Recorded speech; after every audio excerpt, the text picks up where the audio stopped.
안녕하세요 여러분, 현기순입니다. 자 여러분, 이번 시간에는요 일본 근현대사 두 번째 시간, 일본의 근현대를 마무리하는 시간을 가져보려고 합니다.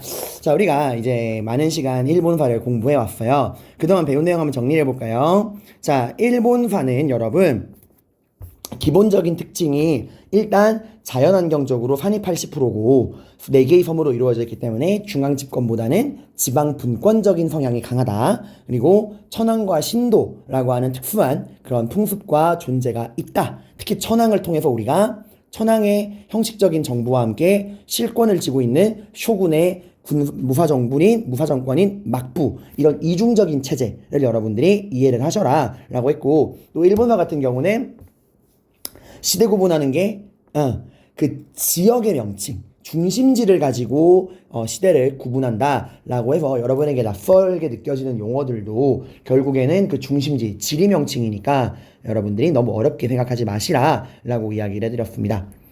주로 이제 나오는 포인트라 그러면 수능 기준으로는 고대사 안에서는 나라 시대와 헤이안 시대, 그리고 근세 에도 막부, 근현대 메이지 유신의 뒷부분, 특히 메이지 유신을 중심으로 이제 보시면 되는 거예요. 이렇게 이제 일본사는 주로 뼈대를 잡으시면 되고, 우리가 고대 야마토 정권, 쇼토쿠 태자, 아스카 문화, 호류사, 그리고 다이카게신, 당나라 율령, 일본과 천황의 칭호, 그리고 헤이조쿄로 천도한 이후의 나라 시대, 율령 체제의 확립, 도다이사, 고사기 일본서기 만엽집, 그리고 헤이안표로 천도한 헤이안 시대. 그래서 이제 당풍이 아니라 국풍이 유행하던 당풍의 나라 시대, 국풍의 헤이안 시대, 이 둘을 중심으로 여러분들이 특히 보시고, 야마토 정권도 구분을 해야 되기 때문에 개념을 정리하셔야 됩니다. 그리고 이제 일본 중세사로 들어가면은 본격적인 무사들에 의한 무사정부 막부가 만들어지게 돼요. 가마쿠라 지역의 미나모토노 요이토모가 만든 가마쿠라 막부, 그리고 교토 지방의 아시카가 타카우지가 만든 무로마치 막부, 그 이후에 펼쳐지는 센고쿠 시대, 전국 시대, 이런 내용들 여러분들이 한번 보시고요. 그 다음에 이 도요토미 정권 같은 경우는 이 도요토미의 그러한 정책 자체가 에도 막부로 계승되기 때문에 그런 이제 무기 몰수령, 그리고 거주지에 대한 분리, 농민과 이제 그런 무사들의 거주지를 분리하고 직업과 신분의 이동을 고정시키고, 석고제, 토지조사 검지 제도라든가 이런 것들은 여러분들이 보셔야 됩니다. 그리고 에도막부 같은 경우는 정말 출제 1순위이기 때문에 정치, 사회, 경제, 문화, 대외정책 나눠야 됩니다. 막번제제, 막번체제, 판킨 코타이 제도, 그리고 존인의 성장, 그 존인을 중심으로 한 가부키와 우키오에 같은 상인들의 문화, 또 이 상인들이 사무라이들과 거주하는 조카마치, 그리고 동업조합인 가부나카마, 또 나가사키의 대지마를 통한 선택적인 네덜란드 문물의 수용, 이로 인한 난학의 발전, 그리고 성리학이 발전하는 과정에서 거기에 대한 반발로 국학이 유행했다 등등 버릴 게 하나 없습니다. 자, 그리고 이제 근현대사 넘어오면은 타임라인이 중요해집니다. 근현대의 시작은 그렇죠, 미국에서 온 페리제독의 무력 시위, 흑선을 파견을 합니다. 그래서 맺어지게 된 미일와친 조약, 미일 수호 통상 조약, 이 둘의 내용을 여러분들이 비교해 보셔야 돼요. 이 미일와친 조약으로 이제 시모다 코다테의 2개 항구가 개항하고 최애국 대우의 외국 공사가 주둔하는 거, 그리고 수호 통상 조약으로 이제 추가적으로 4개의 항구가 개항되고 치해법권의 관세, 자주권이 사라진 거, 그리고 막부에 대한 타도운동, 조낭, 양이, 그리고 메이지 유신, 왕정 복고의 대호령, 그래서 폐번, 치연, 지조법 개정, 신분제 폐지, 3인 평등, 무사계층에 대한 봉건적인 특권, 칼을 찬다거나 하는 걸 철폐하고 징병제를 실시했던 것들, 그리고 천황에 대한 신격화 작업이 본격화되는 신도의 국교화, 그 이후에 중요한 자유민권운동, 서양식 헌법과 의회 설립을 주장을 했고, 불평등 조약을 개선하고 서양의 발전된 문화를 받아들이기 위한 이와쿠라 사절단의 파견, 그리고 본격적으로 대팽창의 움직임을 보이죠. 우니오 사건 강화도 조약, 조선의 개항, 류큐 합병, 그리고 메이지 헌법, 그 자유민권 운동을 탄압을 하고 일본 제국의 헌법, 의회가 개설되지만 천황의 권한을 거의 무제한으로 보장한 자유민권 운동이 바랬던 국민이 주인되는 헌법은 아니었다. 천황을 신성 불가침한 존재로 만들고 모든 주권을 천황으로부터 찾고 있다 정도 여러분이 잡으시면 됩니다. 이 자료도 나오고요. 자, 그러면 이번 시간은 마지막이에요. 이렇게 메이지 유신으로 힘을 키우기 시작한 일본이 이제 본격적으로 대외 팽창의 침략의 움직임을 보이기 시작합니다. 그 부분을 우리가 짧게 마무리를 해보도록 할게요. 자, 우선 여러분, 청일 전쟁이 벌어지게 됩니다. 그 일본의 이런 본격적인 팽창 정책의 첫걸음이 바로 이 청일 전쟁인데요. 청일 전쟁이 왜 일어났죠? 이건 작년에 이제 근현대사를 열심히 공부한 친구들은 다 알고 있을 거예요. 바로 우리 이 조선에 대한 주도권을 놓고서 청과 일본이 충돌을 하게 된 거죠. 자, 일단 이 둘의 충돌 과정을 간단하게 한번 정리를 해보면은 복판을 생각하고, 이모군란이 터졌어요. 이제 조선 정부의 그런 무리한 개화 정책으로 인해서 각종 그 불평등 조약에 대한 배상금의 지불, 또 개화 정책에 대한 이런 재정 마련을 위해서 백성들이 너무 무리하게 세금을 많이 뜯고, 또 신식 군대인 별기군과 구식 군대가의 차별 대우 등이 겹쳐서 결국 이모군란이 터지게 됩니다. 자, 그리고 이 이모군란은 청나라 군대의 진압으로 흥선대원군이 청나라로 납치가 되면서 끝이 나게 되죠. 이 이모군란 이후에 조선과 청은 조청상민 후륙 무역장정이라는 걸 맺고요. 청나라 상인들이 조선의 내륙으로 조청상민 후륙 무역장정을 맺고, 이제 청나라 상인들이 조선의 내륙 지방으로 진출하게 되고, 조선은 청의 속국, 속방이다라는 걸 명시하고 내정 간섭이 본격화되게 됩니다. 그리고 또 뭐 있죠? 청나라 상인들이 조선의 내륙으로 진출했다. 조선은 청의 속방이다. 내정 간섭이 심해졌다. 그리고 청나라의 군대가 한양에 주둔하게 됩니다. 그리고 일본과는 제물포 조약을 맺죠. 이모군란 도중에 그 일본 공사관이 불타서 막대한 배상금을 물었고요. 마찬가지로 일본군도 조선에 주둔하게 됩니다. 조선의 이모군란 이후에 청나라와 일본의 군대가 주둔하게 된 거죠. 자, 그런 상황에서 여러분들 청나라랑 프랑스가 전쟁을 벌입니다. 뭘 놓고요? 베트남을 놓고 전쟁을 벌이게 됩니다. 베트남 때문에. 당연히 프랑스가 청나라를 압도합니다. 전쟁이 밀리던 청나라는 새로운 군대가 필요했고, 조선에 주둔해 있던 3,000명 중에 1,500명을 데려가요. 이걸 보고서 청나라의 간섭을 끊어버리고 우리가 독립국이 돼야 한다 주장했던 김옥균을 포함한 급진 계약파들이 일본의 지원을 약속받고서 갑신정변을 일으키지만 실패하죠. 그래서 갑신정변 이후에 실제 갑신정변 그 과정에서 청나라랑 일본은 무력 충돌 직전까지 갑니다. 그리고 갑신정변 이후 청나라랑 일본은 무슨 조약을 맺죠? 텐진 조약을 맺어요. 청나라의 텐진에서 청나라랑 일본이 함께 맺은 조약입니다. 그 내용은 뭐예요? 조선에 주둔하고 있는 이모군란 이후 조선에 주둔하고 있던 청나라와 일본 군대를 어떻게 하자? 다 철수를 시키자. 그리고 조선에 군대를 파병할 경우에 상호 통보, 동시 출병, 서로 간에 알리고 같이 군대를 보내자 라고 하는 약속을 하게 됩니다. 그죠? 이게 이제 문제의 시발점이 되는 거예요. 그리고 시간이 흘러서 조선에서는 뭐가 터집니까? 그쵸? 이 이후에 조선에서는 동학 농민운동이 터집니다. 전봉준을 중심으로. 조선 정부는 동학 농민운동을 진압할 만한 여력이 없습니다. 그래서 늘 그랬듯이 청나라에게 또다시 지원 요청을 하게 돼요. 근데 문제는 요거죠. 텐진 조약. 청나라가 군대를 보냈지만 청나라 군대만 온 게 아닙니다. 청나라는 군대를 보낸 동시에 일본에게도 이러한 출병 사실을 알리게 되고, 일본도 동시에 군대를 보내게 돼요. 그리고 이때 일본은 동학 농민운동을 진압하는 게 진짜 목적이 아닙니다.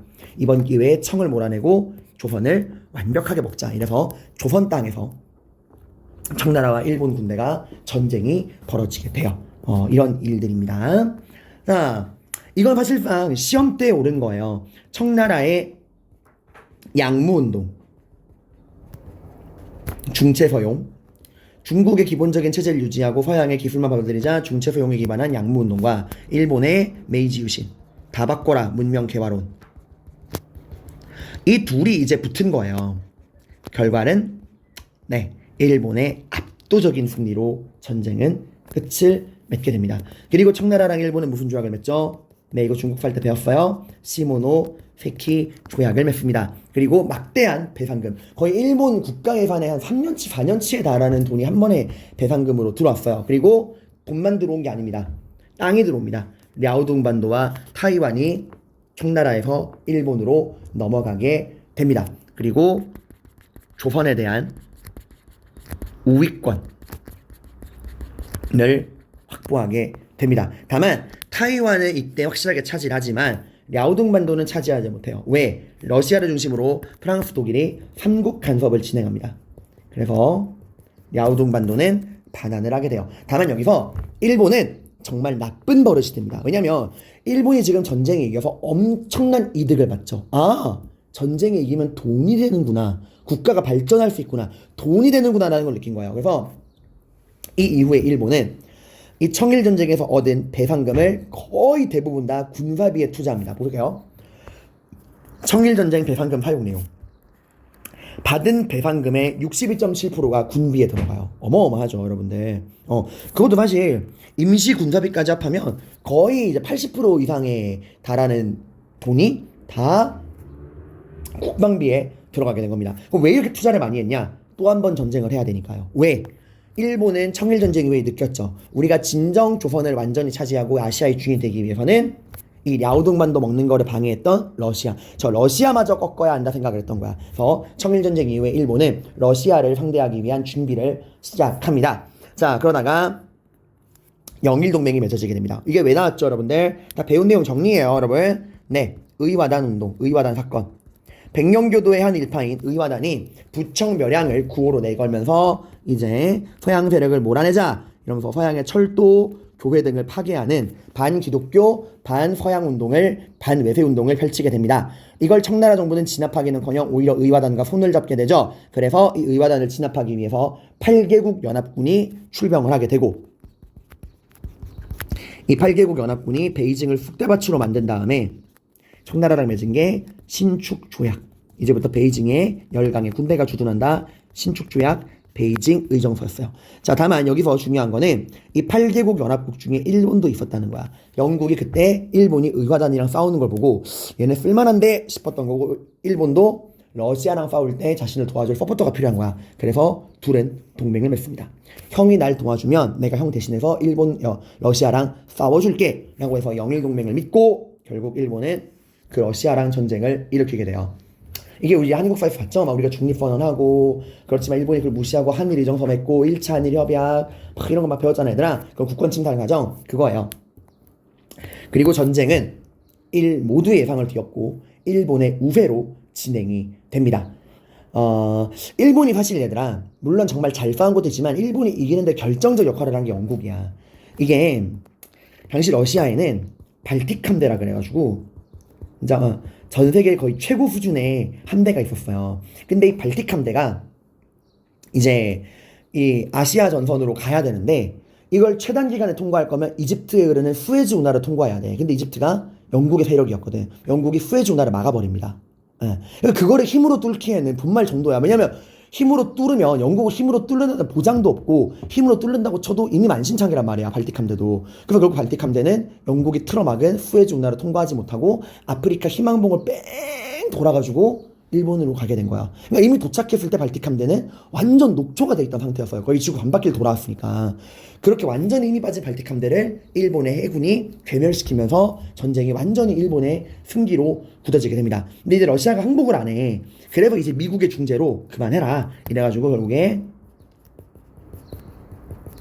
포츠머스 강화 조약이 맺어지게 됩니다. 그 내용은 뭐죠? 네, 한반도와 남만주에 대한 일본의 이권을 보장하는 거야. 이제 이 대한제국에 대한 독점적인 우위. 그 누구도 일본이 우리 대한제국을, 조선을 가져가는 거를 뭐라고 하지 못합니다. 그래서 일산의격과 한일 병합으로 결국 우리는 일본의 식민지가 되어 버렸죠. 자, 이렇게 류큐에 이어 류큐를 합병하고 타이완을 합병하고 그리고 조선마저 먹어치운 일본, 그리고 1차 세계대전에서도 승전국의 대열에 합류하게 되죠. 그래서 이제 우리는 3.1운동으로 독립을 못했죠. 민족 자결주의의 적용 대상이 아니니까, 일본은 승전국이니까. 그런데 일본의 그 잘나가던 순간이 위기를 맞이합니다. 경제 대공황, 수요보다 공급이 많아진 현상.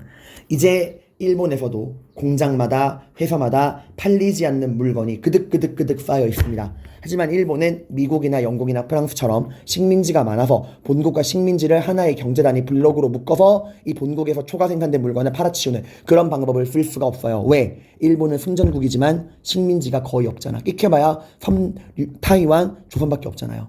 남아도는 물건이 처리가 안 돼. 어떻게? 나의 나라에 남아도는 물건을 처리할 새로운 식민지가 필요하다. 거기가 어디? 바로 중국이었죠. 그래서 만주로 쳐들어갑니다. 이게 바로 만주사변이에요. 그리고 1년 만에 만주국을 수립을 합니다. 그래서 청나라 마지막 황제 푸이를 데려와서 괴뢰 정부인 만주국을 세우게 되고 당시 이제 1차 세계대전 이후에 존재했던 국제연맹에서 만주를 돌려줘라 라고 이야기를 했지만 오히려 어떻게 했죠? 이 말을 무시하고 국제연맹을 탈퇴합니다. 이 사실 국제연맹이 무력해요. 그 무력 제재 수단이 없잖아. 그래서 2차 세계대전 이후에는 이거에 대한 반성으로 만들어진 게 뭐죠? 국제연합, UN이죠. 자, 그러고 이제 그렇게 하고 만주를 먹어치웠지만 당연히 일본은 만족하지 않아. 애초에 일본의 목적은 중국 본토였으니까. 자, 그래서 호시탐탐 기회를 노리고 있는데 중국에서 어떤 일이 터져요? 당시 중국은 장제스가 이끄는 국민당과 마오쩌둥의 공산당이 끊임없이 대립하는 사이였어.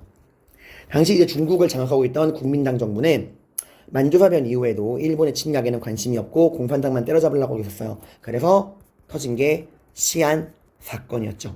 그 시안에 있던 중국군 동북부 사령관 장쉐량이 공산당 토벌을 격려하러 온 국민당 대총통 장제스를 감금했던 사건이죠. 내전 중지 일치 항의를 주장을 합니다. 결국에 여기에 장제스가 오케이를 하게 되고 이제 국공합작의 분위기가 무르익어요. 그리고 장제스는 일본에게 물러가라라고 이야기를 합니다. 일본은 전쟁의 명분을 찾았죠. 그래서 싫은데 하고 바로 전면전을 선포하게 되고 2차 국공합작이 바로 맺어지게 된다. 중국사 다시 한번 정리해 본 거예요. 그리고 여러분 이렇게 이제 중국이랑 막 싸우는데 이 중일전쟁도 일본의 압도적인 우세였어요. 여러분들. 그런데 왜 그 중국을 잘 먹고 있는 일본이 왜 굳이 미국을 건드렸느냐. 중국만 먹어도 충분하지 않나. 도대체 뭘 믿고 미국에게 덤빈 거냐. 이건 사실 일본이 정말 무모한 것도 있었지만 일본도 선택일 수가 없었던 게 당시 이제 미국이 일본에게 침략 중단해라, 그만해라 라고 합니다. 이제 일본이 말을 안 들으니까 미국이 처음에는 철 수출을 금지해요. 그러니까 이제 미국이 일본을 이게 전쟁 못하게 하려고 중일전쟁 일으킨 이후에 처음에는 철 수출을 금지합니다. 그래도 일본이 말을 안 들어. 그래서 미국이 석유 수출 중단이라고 하는 카드를 낼 거예요. 당시에 이제 일본도 기름이 안 나다 보니까 일본은 자기 나라의 석유 거의 대부분을 미국으로부터 수입을 하고 있었어. 근데 미국이 그 석유 수출을 중단해버린 거예요. 당장 석유가 없으면 나라의 공장도 안 돌아가고 무기도 가동할 수가 없어. 그리고 이제 일본이 그러지 마. 말 들을게. 뭐가 문제냐니까 미국이 그동안 점령한 모든 영토를 중국에게 돌려주어라 라고 이야기를 해요. 일본이 이걸 이제 들을 수가 없는 거야. 이게 어떻게 일으킨 전쟁이고 지금 여기까지 오기까지 얼마나 고생을 했는데 지금 와서 모든 걸 무효로 돌리라고? 이럴 바엔 차라리 미국을 치자. 이래가지고 선빵을 친 거야. 바로 미국 하와이 진주만에 정박해 있던 미 해군을 기습 공격하는 진주만 사건. 이걸 계기로 이제 태평양 전쟁이 벌어지게 된 겁니다. 하지만 결국 이 전쟁에서 일본은 패망하게 되고 여기서 이제 그 도쿄 재판이랑 극동 군사 재판 같은 게 있어요. 이게 이제 전범 재판인데 그 전에 이 태평양 전쟁 때 일본이 내걸었던 구호가 있습니다. 우리 일본은 아시아를 대표하여 아시아의 평화를 위해 미국, 영국 같은 서양 열강이랑 싸운다. 대동아 공영권이라고 하는 아시아의 평화를 위해 싸운다고 하는 되도 않는 소리를 하는 그런 게 있어요. 알아두시고 일본이 패망한 이후에 일본 전범들은 이 도쿄 재판, 극동 군사 재판에서 재판을 받게 됩니다. 이게 이제 대표적으로 2차 세계대전 이후에 2대 재판이야. 독일의 뉘른베르크 재판, 나치 전범들을 처벌하기 위한 뉘른베르크 재판, 그리고 일본의 도쿄 재판, 다른 말로는 극동 군사 재판 이라는 게 있습니다. 자, 그 다음에 이제 그 이후에 이제 일본은 미군이 지다스리는 미군정의 시대로 들어가게 되고 그때 이제 천황의 인간선언도 있죠. 사실 뭐 지금 이제 여러분 이 부분에서는 여러분이 새롭게 배운 내용은 거의 없어요. 앞에서 배운 내용에 대한 정리, 중국사랑 한국사랑 연계해서 그냥 간단하게 한번 정리를 해본 거고, 여기 아래 나와 있는 내용도 여러분들이 한번 읽어보시면 됩니다. 다만 도쿄 재판이 참 아쉬운 게 이게 제대로 된 전범 처벌이 잘 안 돼요. 대표적으로 모든 국가의 책임은 천황에게 있잖아요. 왜냐면 일본 헌법 자체가 모든 국가의 결정권과 모든 권한을 천황에게 집중시킨 거란 말이야. 그럼 당연히 전쟁에 대한 책임도 천황이 져야 돼요. 하지만 천황은 아무런 처벌도 받지 않았죠. 그 외에도 전범들에 대한 처벌이 굉장히 미흡했던 미완의 재판이다 라는 거고요. 자, 그 다음에 이렇게 이제 여러분이 일본사를 쭉 정리를 했고, 이 일본사에 관련된 문제풀이가 22번 프린트에 나옵니다. 그동안 기출되었던 선지들을 다 재조립을 했고요. 선생님이 이번에는 정말 거의 일본사에 관련된 기출문제 다 모았어요. 고대부터 그런 데까지 수능 모의고사 문제 다 골고루 모았으니까 여러분들이 지금 총 문제가 37문제입니다. 여기 있는 문제만 여러분이 정확하게 풀 줄 알아도 웬만한 일본사에서는 구멍이 없을 거예요. 고생 많으셨습니다. 여기서 마무리 하도록 할게요.